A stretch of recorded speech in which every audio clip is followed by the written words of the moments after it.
Hello, everybody. Classic.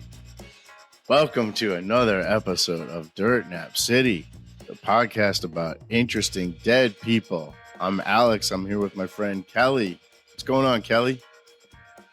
Man, I'm just enjoying all this beautiful weather we've had recently. And we're actually having a garage sale this weekend. That's kind of a big deal. Haven't done one in a couple years.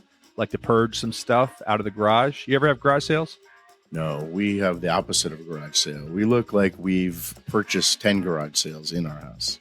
Oh, so you go to garage sales and buy people's stuff. No, we don't. We don't, but it looks like we do. I was looking for a 100-disc CD changer. Do you have one of those? I actually do. I'll give it to you. How close to it are you? I'm about 15 feet away, but how much would you charge for something like that? Dude, here's the thing. For me personally, I look at it as somebody's paying me to haul away my junk, right? Stuff that I don't need and freeing up space in my house or my garage or my office or whatever. And so I'm very, very negotiable and cheap on garage sale stuff. Whereas other people I garage sale with tend to think of what they paid for it originally and base their price on that. But dude, if you come to me, especially if you come later in the day, like first right out of the gate, like let's say I have a 720p television, right? It's a flat screen, but it's an older flat screen. And I'm asking $20 for it. You know, that's not bad. Somebody comes in and offers me $2 for it. I'm going to say no. But what I'll say is, especially if it's early in the morning, I'm going to say, come back at noon. And if it's still here, you can have it for $2. Wow. Yeah. Wow. You are. Now, if I just, could I just take a tour through your house and just grab stuff and buy that too? Is everything for sale or just the stuff on the lawn? It's called a garage sale. All right. It's only stuff in the garage or in front of the garage. Okay. But we've definitely like cleared the house of some stuff. It's not 100%, but that's what I'm doing this weekend, and I hope the weather holds out. All right. Well, good for you. I hope it works out. I hope you make tens of dollars on that. I think I'll probably hand out Dirt Nap City stickers to everybody too. It's a good idea. Yeah, just here you go. Today's subject was actually somebody that I did get as a request from your son. Interesting. It was already on my list of people to do, but maybe he bumped it up a little. And it's the person who, when I ask ChatGPT who we should do, always comes up in the top 5 of people that it suggests. Okay. Is he a politician or what's his lane? Well, you made one fatal assumption there when you said he. What's her lane? Okay. She is a 20th century icon. As you know, I like the 20th century. 20th century icon, born in 1897. So just missed being born in the 20th century. Born in 1897 in Atchison, Kansas. All right. 1897. So she must have been maybe... what year did she die? She died in 1937, we think. Oh, are we talking about Amelia Earhart? We are. Wow. Talking about Amelia Earhart. Do you know much about her? Yeah, a little bit. Well, very interesting woman. Like I said, 20th century icon, probably at one point, maybe one of the most famous people in the United States.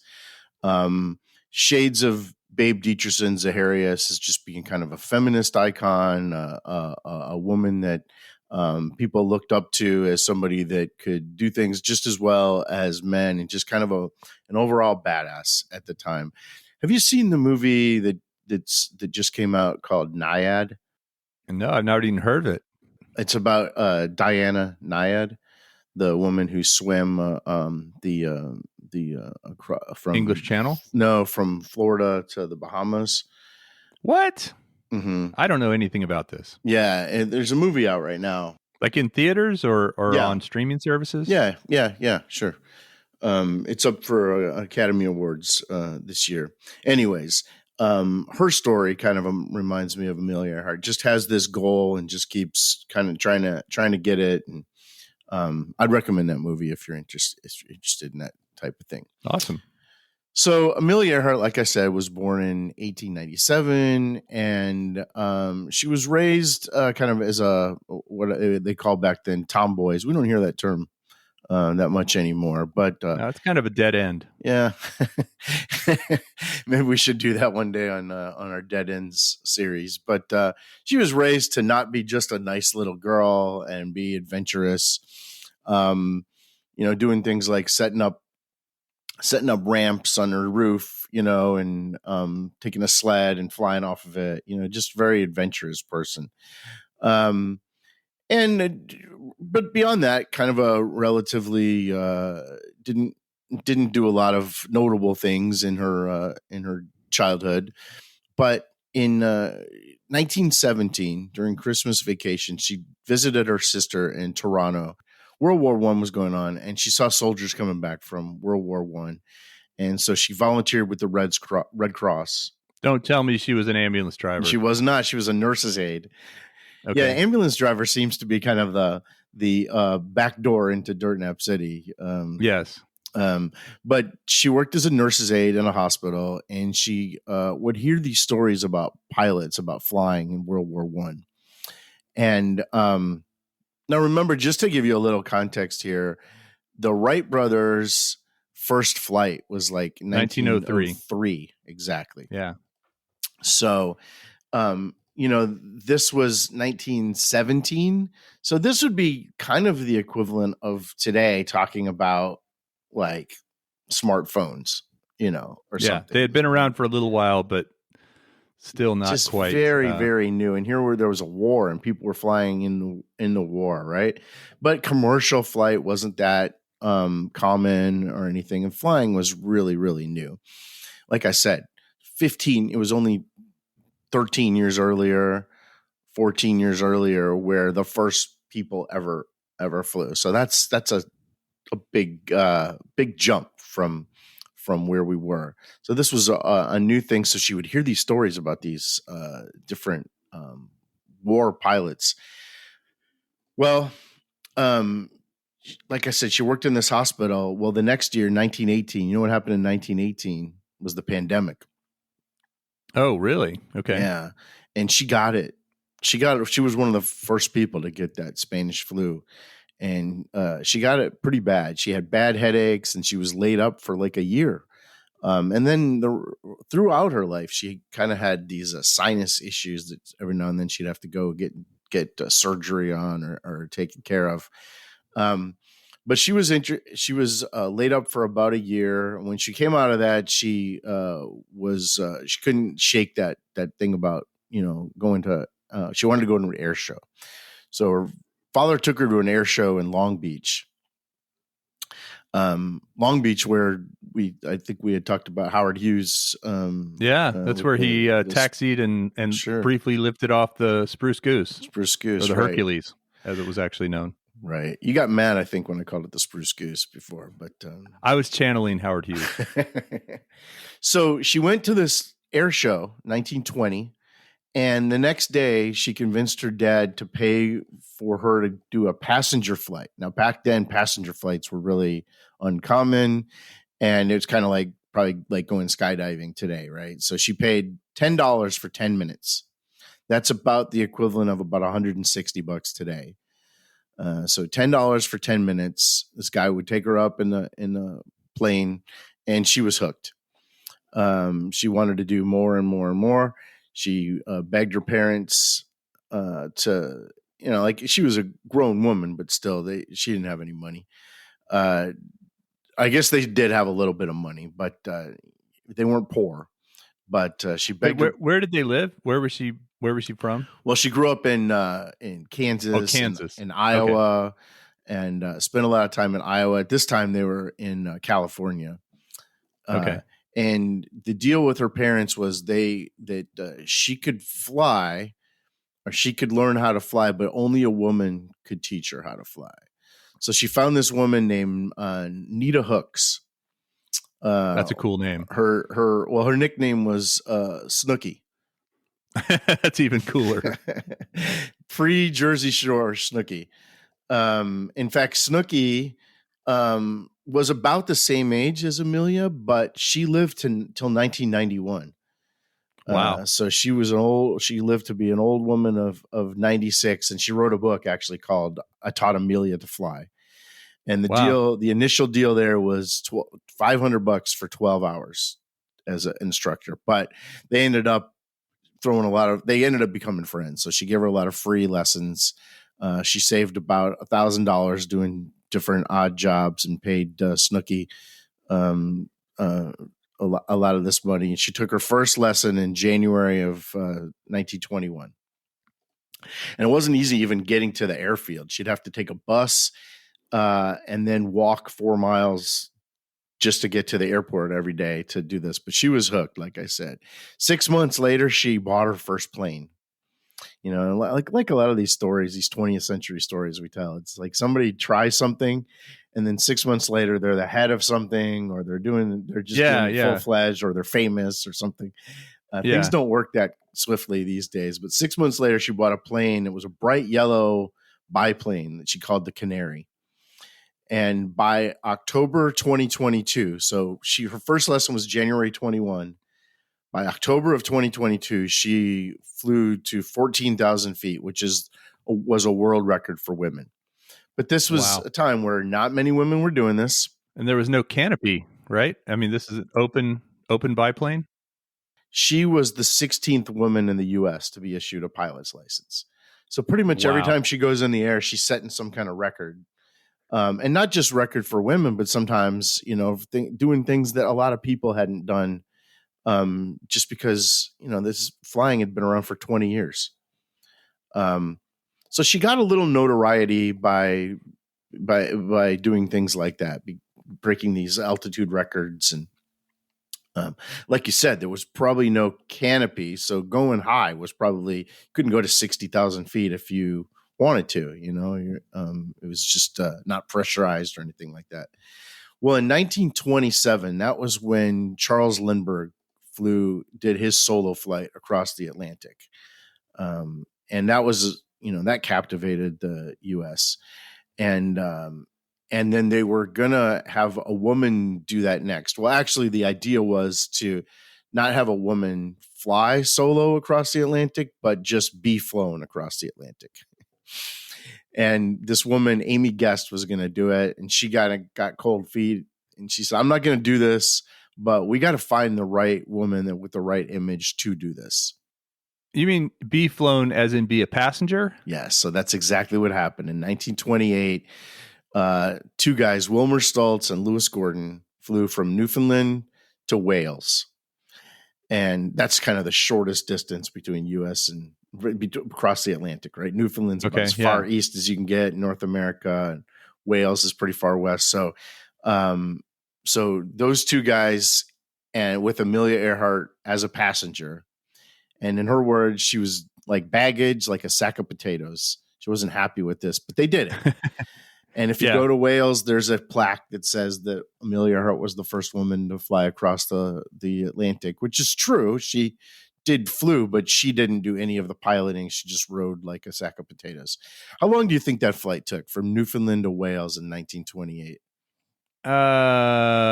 Let's see. It's probably about I'm going to say 16 hours. It took 20 hours and 40 minutes. Yeah. Wow. I think that flight nowadays might be like 6 hours or something. I mean, yeah. But she was, even though she wasn't happy and she thought she was a sack of potatoes, she was treated like a hero. When she came back, they had a ticker tape parade. She got to meet the President Coolidge at the time. And while she was I guess she flew from Wales, then she flew on to England. And while she was there, she bought a plane owned by an Irish pilot, a woman pilot named Mary Heath, who was the first British pilot. And she had that plane shipped back to the U.S. So she was acquiring planes. She was just all in. and she had big ideas for the future. But she kind of looked like Charles Lindbergh, and he was called Lucky Lindy. I don't know if you knew that was his nickname. And then I have heard that. Yes. and they called her Lady Lindy, which is a little insulting, I think. So yeah. She was kind of always in his shadow, but they also called her Queen of the Air, which is, I think, a much cooler name, Queen of the Air. And the other thing she started doing was promoting products. The advertising executives really saw something in her. She started doing ads for things like Lucky Strike cigarettes. Of course. But actually that actually cost her, I think she was supposed to do a magazine spread with McCall's, and they canceled it after they saw the Lucky Strike ad. But they wanted a certain image. But she started selling a women's clothing line at Macy's. She had her own kind of wrinkle-proof, washable clothing line, and it was really important to her that women all over the U.S. started dressing like her and comfortable shoes. Yeah. She was, like I said, she was a kind of a badass at the time. She was also a luggage. There was a luggage line, which totally makes sense, right? So she was an early a social media influencer. I wouldn't say social media, but sure. I mean, she became this associate editor at Cosmopolitan. I mean, she was a woman that people were yeah, why not? She worked for TWA, the early versions of TWA, to promote air travel. I mean, while they were doing this, they were getting commercial air travel off the ground. So they were afraid that women would be afraid to do this. So she worked at TWA, tried to promote women's travel. It's as easy as being a sack of potatoes. Yeah. Maybe, I don't know if that was that was their first advertising line. Bad line. But I'm sure there was a lot of, I'm not sure if I was around in the 1920s, if I would have been all in on commercial air travel. I guess it would almost be like today. If you had the opportunity, if money weren't a problem, would you go up into space? Are you asking me? Yeah. Probably not. Okay, then you probably wouldn't have flown on a plane back then. I'm not sure it's that similar, because only like billionaires can do that now. Or I just said if money were no object. Oh, right. But I think this was like TWA was trying to get rich, but not that rich. But you said the barrier was going to be fear, right? And that was part of what she was trying to do, was say it's safe. It's safer than driving your car. It's safer than this. It's safer than that.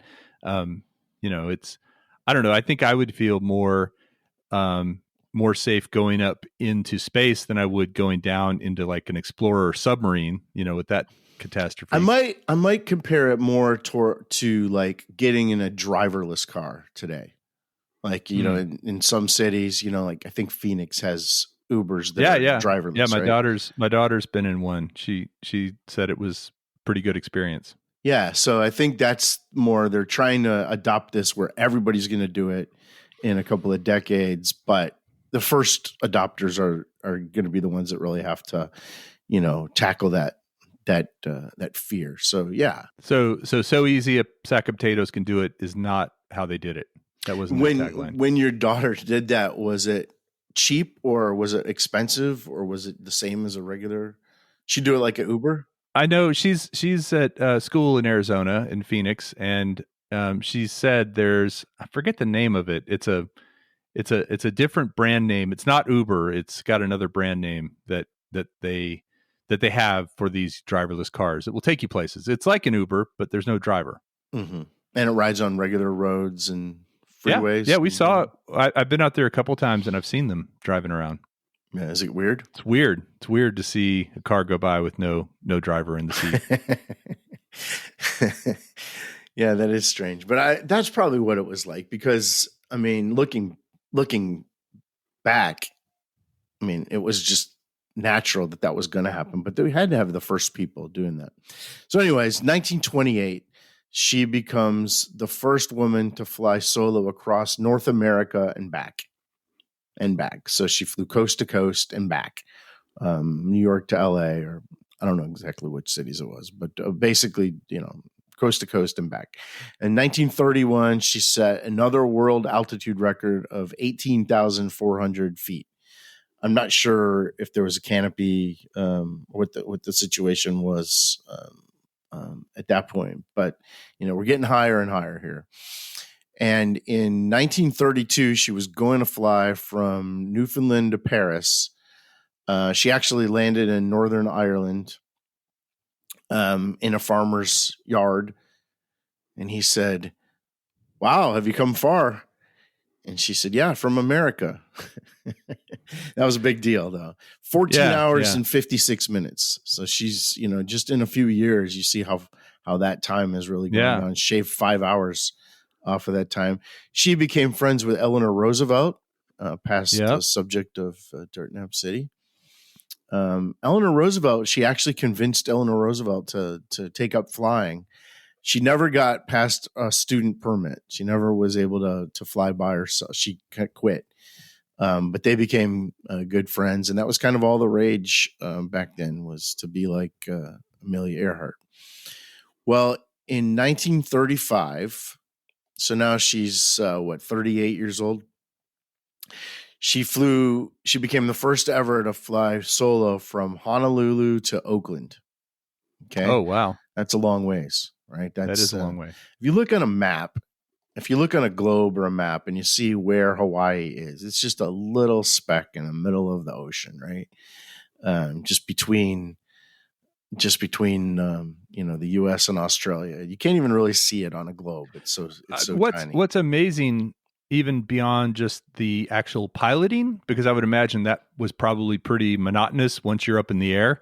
You're just kind of holding the stick and making sure you stay at an altitude. It's the navigation, right? Because they didn't have GPS, they didn't have computers, they didn't have anything. They're navigating by charts. And just real quick, I've been watching this show on Apple. Apple, it's an Apple original called Masters of the Air.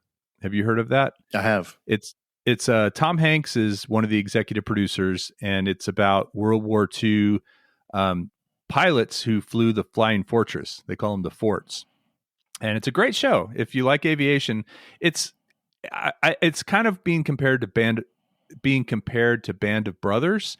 I don't think it's as good as Band of Brothers, because Band of Brothers was amazing, but it is a really interesting take, and they do focus a lot on the navigators and what a tough job they had. I mean, imagine you've got all these maps, you've got all these plot points that you're plotting, you're looking at stars, you're looking at the sun, and you're being shot at, and you're being shook around, and it's cold.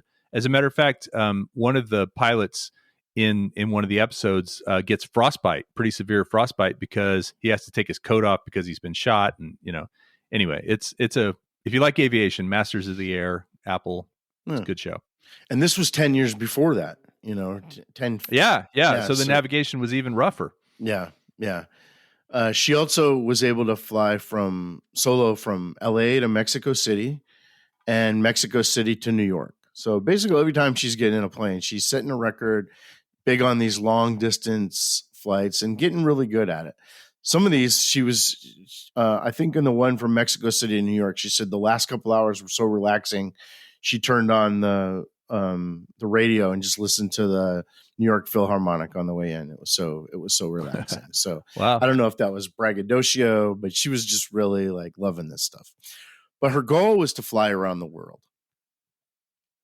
Others had done this. Other people had actually circumnavigated the globe, but the way she wanted to do it would have been the longest, because she wanted to basically follow the equator at the widest points of the Earth. Not exactly follow the equator, but pretty much follow it as close as possible. Yeah, I mean, if you think about it, if you think of a globe, you could fly around the world at the very top, and it's not very. You could walk around the world at the very top. But the wider you get, the harder it becomes. And there's long stretches of ocean too that you have to navigate also. Yeah. So she was able to get the funding. She was a visiting professor at Purdue on just not about anything. I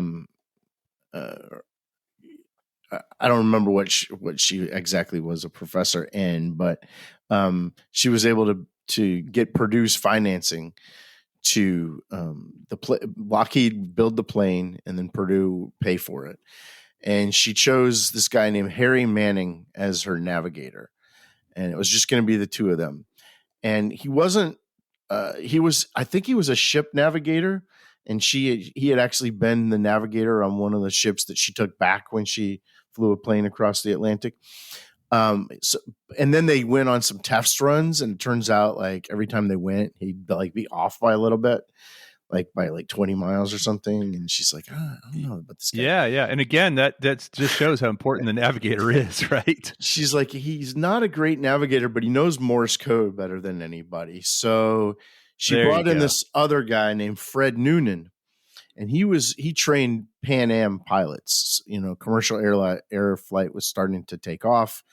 So she figured with Noonan as the navigator and Harry Manning as the guy who would do Morse code, that would work out. So the plan was to use Noonan for the first leg from Hawaii to this place called Howland Island.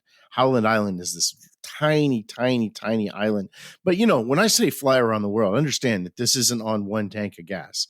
You're constantly stopping and you're constantly stopping. Howard Hughes had set a world record for going around the world, but he had to stop many times. Yeah. But he didn't do it at the equator. Right. So there's this place called Howland Island. It's this tiny, like basically a landing strip. And she was going to fly to Howland Island from there. That's a long stretch. That's like a couple of thousand miles from Hawaii to Howland Island. Then she was going to use Harry Manning to go from there to Australia. And then she was going to do the rest by herself. So those guys would just parachute out. Thanks, guys. Yeah, they took a ship back from Australia or whatever, or wherever they Oh, you mean literally they weren't going to go on with her. They were just going to help her get from Hawaii to Australia. Yeah, because the tough part was that stretch. I guess the navigation was really tough, and you have to hit this island. Yeah, there's no points of reference in the ocean. It's just the ocean. And she wasn't a navigator, and she didn't know Morse code that well. I don't know. So March 1937, she takes off. She goes from Oakland to Honolulu. And it's Amelia, Harry Manning, Fred Noonan. And then she brought along this guy who was a stuntman, too, in Hollywood, who was her technical advisor. His name was Paul Mantz. So they go to Hawaii. They get from Oakland to Hawaii. And they get to Hawaii, and the propeller was all jacked up. They tried to go on to that Howland Island, but before they took off, the tire blew, landing gear collapsed, and they had to cancel the rest of the trip. And Harry Manning, this was a Lockheed plane. This was made by Lockheed. Yeah, wow. Harry Manning, the so-called navigator, the original navigator, he says, "I'm out. I'm not doing this again. You're on your own if you want to try this again." So he's out. And so that was in March of 1937. By June, they were ready to try it again. But this time, they decided to not make a big deal about it, not tell a bunch of people, because, if you don't make it, everyone's disappointed. So they go from Oakland to Miami. So now you're going the other way, right? You go to Oakland to Miami, and then it was just Amelia and Fred Noonan. And then from there, they went from Miami to South America, and then they went to Africa, and then they went to India, and then they went to Southeast Asia. By now, people are knowing that they're going to do this. But I think once they got to Miami, they said, "All right, our plan is to go around the world." So they were in New Guinea, Papua New Guinea, on June 29th, right? So it took almost a month to get there. They had 22,000 miles down, 7,000 to go. But that was the longest stretch of the trip. You had to go from New Guinea to that Howland Island, and then Howland Island to Honolulu, and then on to Oakland. But they had already done that part in reverse.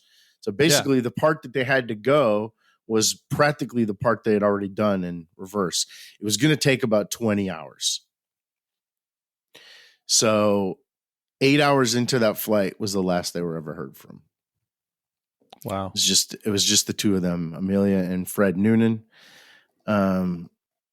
So there's been lots of, in the, almost 100 years since then, lots of speculation. What year was that? That was 1937. So like 37. Wow. 85 years ago. there's a lot of speculation on what happened. A lot of aviation experts, a lot of divers tried to figure out what happened. Obviously, there was a lot of conspiracy theories that it's something like this when somebody just disappears. Conspiracy theories come out. They had a cutter ship at Howland Island to help her out, and they were there to communicate with her. They had radio communications, and that was really frustrating. It wasn't successful. They heard her, but she couldn't hear them. Oh, which so was she thought she didn't realize they were. It's kind of like when you and I are first logging in to do our recordings, and we're making faces at each other, and tapping our headphones and microphones. Can you imagine how awful that would have been to hear her saying things like, "We're running out of gas. We don't have much gas left. I can't hear you guys." And she would even do things like, she's like, "I'm gonna whistle. I'm gonna have a constant stream of whistle just so you can hear me." So she would just whistle, and she'd be like, "I don't know why I can't hear you guys, but we're running out of gas, and I hope we can hit the island." Turns out her Bluetooth headset was out of battery. Man, she didn't have much technology going on, but they think what happened was she kept circling the island and ran out of gas trying to find it. It was a very small spot. Also, the time zones weren't synced up. I mean, back then we didn't really, because people weren't traveling around the world very much. You can imagine that it's not like time zones were very standard. Noonan was supposed to be a navigator. He was like the better navigator, and he was the one that had trained all those pilots. But you're in the wilderness. You're in places that people hadn't been with planes before. They had just installed a new technology, a new direction system that had different bands that they could talk on, but the training wasn't real great for that, and the technology was new, and I don't know, there was somebody just said it was really poor planning and poor execution. Also, some people say that they thought they saw that when she took off that she might have lost an antenna, which might have explained why she couldn't communicate on the radio. Tons of speculation. They had exhaustive search efforts. They spent like $4 million trying to find her. They never found her, never found Noonan, they never found the plane. Dang. And the water there, just to give you an idea of how much of a needle in a haystack this is, the water is 18,000 feet deep. Dang. Okay. So it's as deep as she was high, off of the ground. And isn't 5,000 feet is a mile? Yeah, 5,200. Yeah. So it's about 3 miles deep. Yeah, a little more than 3 miles deep. Yeah. Wow. But just a few weeks ago, as we're recording this, in late January of 2024, they think they found the plane. Really? Just recently, just a few weeks ago, they think they found the plane using sonar, and if they're gonna take one of those submersibles down. It's kind of like the Titanic. I mean, it's like it's as deep as that thing is. Sitting down at the bottom of a very deep part of the ocean. Yeah, there's this submersible company out of Charleston, South Carolina, where they think they found it using sonar. They're going to go check it out, and if it is her plane, it's within 100 miles of Howland Island. Oh man. Yeah, I mean, she was right there. Yeah. And like I said, I'm not sure what the weather was like, but I think she just couldn't find it, and she kept circling it, and then she was running out of gas. They used so remember when they take that trip before going the other way, they had 4 people there, and they only had 2 this time. So they tried to figure out how much gas they needed based on 2 fewer people. And they try to do all these really remedial calculations compared to what you would have today, right? That would tell you the exact amount of fuel that you need. I mean, they're just estimating how much fuel they need. And they might have just not had enough. Or because they were circling so much, they might have just miscalculated it. So in terms of the conspiracy theories, the most popular one was that the Japanese captured her, or that the Japanese shot her down. I mean, this was lead up to World War II. Yep. This was there was some some people think that she was shot down by the Japanese. There was some people think that she was captured by the Japanese, and there was an unsolved mysteries back in the '90s where they interviewed a lady who said she witnessed her and Noonan being executed by the Japanese, but that was 2,700 miles away of where they were supposed to be. I just can't Yeah. imagine the as slow as they were flying. I can't imagine that they would have ended up. And her last communication, she was saying, "We're running out of gas." I can't imagine she'd end up 3,000 miles away. But that was a Unless very, Noonan was really, really bad. or unless they were really good swimmers. I just can't imagine any of. But that was a very popular conspiracy theory for a while. One of my favorite conspiracy theories, though, is that she survived and moved to New Jersey and changed her name to Irene Bolam.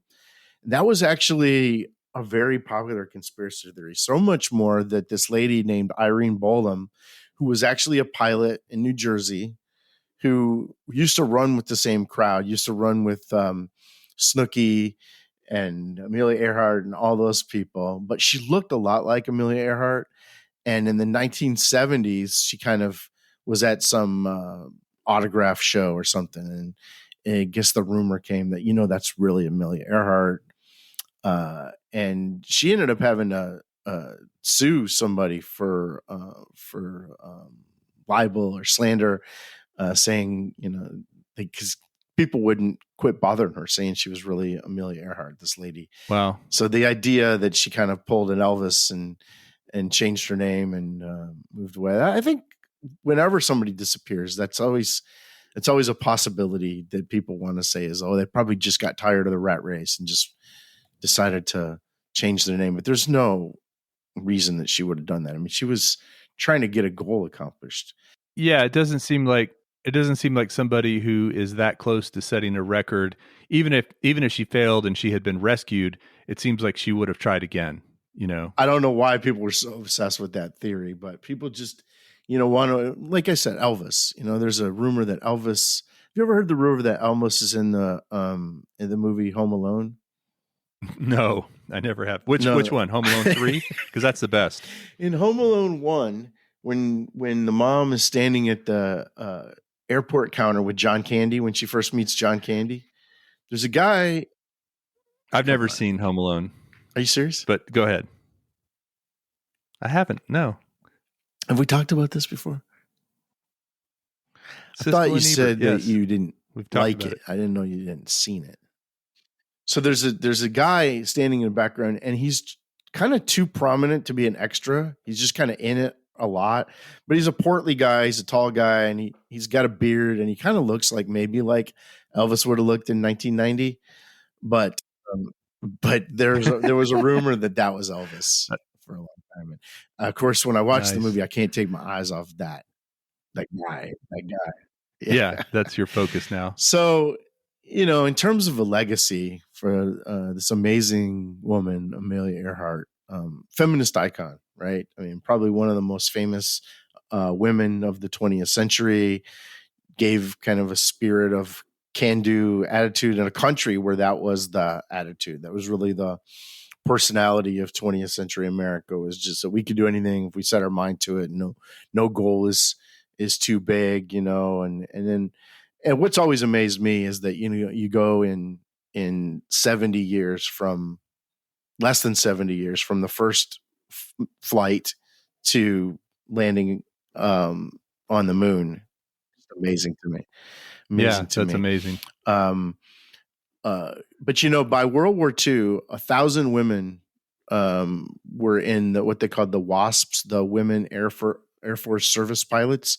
So they were mechanics, they were pilots. Yeah. They were taking all, and I don't know if it's in that movie or that show that you're watching.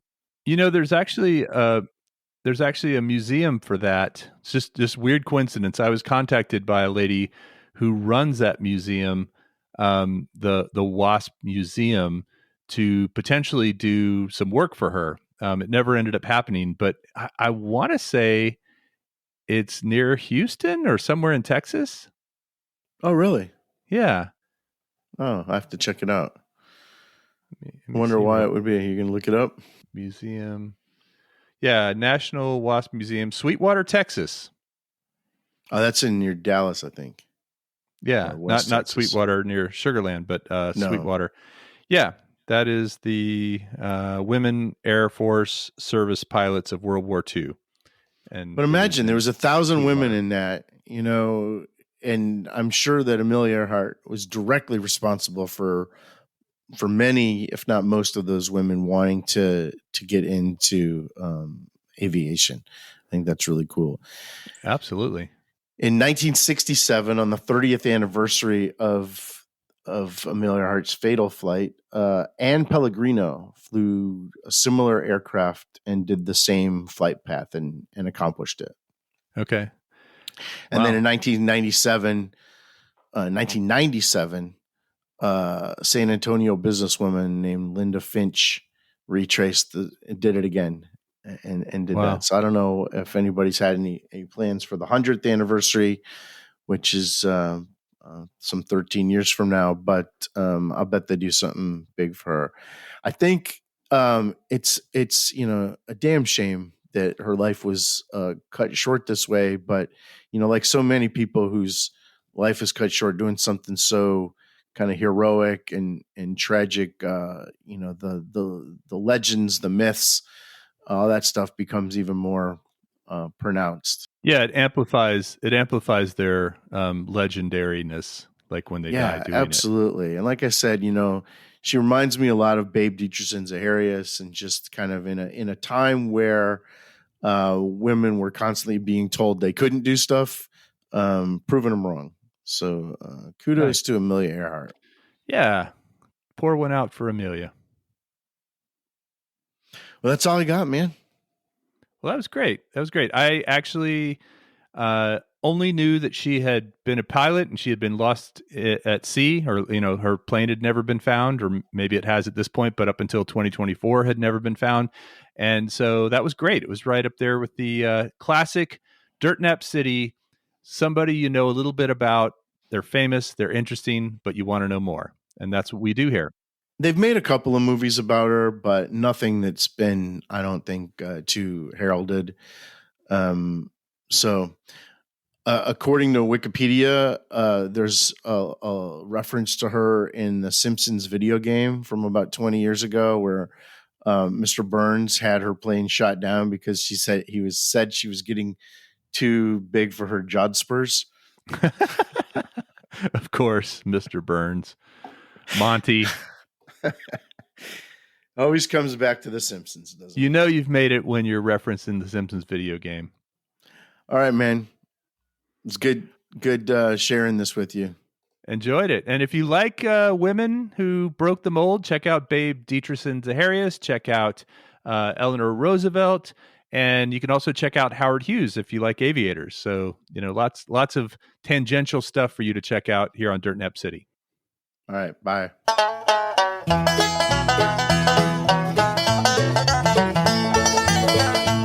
Was a ship out on the ocean, just a speck against the sky. Amelia Earhart flying out that day, with her partner Captain Noonan on the 2nd of July. Her plane fell in the ocean far away. There's a beauty